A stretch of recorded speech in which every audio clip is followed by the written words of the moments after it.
गंजाम जिला भंजनगर विजु पट्टनायक शिशु उद्यान परिसर में होइतिबा राज्यर प्रथम सरकारी वाटर पार्क संप्रसारित हेबा परे ताहा आसंता 4 तारिख रे पर्यटकों पई खोलिबो।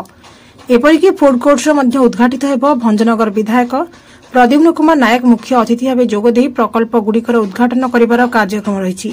ଏହି ଅବସରରେ ଭଞ୍ଜନଗର ଏନ୍ଏସି ଅଧ୍ୟକ୍ଷ ଗୋପବନ୍ଧୁ ମହାପାତ୍ର, ବ୍ଲକ ଅଧ୍ୟକ୍ଷ ନରିସଭା ନାୟକ ପ୍ରମୁଖ ସମ୍ମାନିତ ଅତିଥି ଭାବେ ଯୋଗଦେବେ। ଏହି କାର୍ଯ୍ୟକ୍ରମକୁ ସଫଳ କରିବା ପାଇଁ ଜଳସମ୍ପଦ ବିଭାଗ ପକ୍ଷରୁ ସମସ୍ତ ପ୍ରସ୍ତୁତି ଚୂଡ଼ାନ୍ତ ପର୍ଯ୍ୟାୟରେ ପହଞ୍ଚିଛି। 2024 ଜାନୁଆରୀ 26 ରେ ରାଜ୍ୟର ପ୍ରଥମ ସରକାରୀ ୱାଟର ପାର୍କ ଭଞ୍ଜନଗର ବିଜୁ ପଟ୍ଟନାୟକ ଶିଶୁ ଉଦ୍ୟାନ ପରିସରରେ ଉଦ୍ଘାଟିତ ହୋଇଥିଲା। ତତ୍କାଳୀନ ଅର୍ଥମନ୍ତ୍ରୀ ବିକ୍ରମ କେଶରୀ ଆରୁଖ ତାହାକୁ ଉଦ୍ଘାଟନ କରିଥିଲେ। ପାର୍କରେ ମନୋରଞ୍ଜନ କରିବା ପାଇଁ ରାଜ୍ୟର ବିଭିନ୍ନ ପ୍ରାନ୍ତରୁ ଦୈନନ୍ଦିନ ହଜାର ହଜାର ପର୍ଯ୍ୟଟକ ଆସୁଥିଲେ, କିନ୍ତୁ ଧାର୍ଯ୍ୟ पर्यटकों अधिक पर्यटक आसुवा बेले विभिन्न समय टिकेट मिलुनथिला।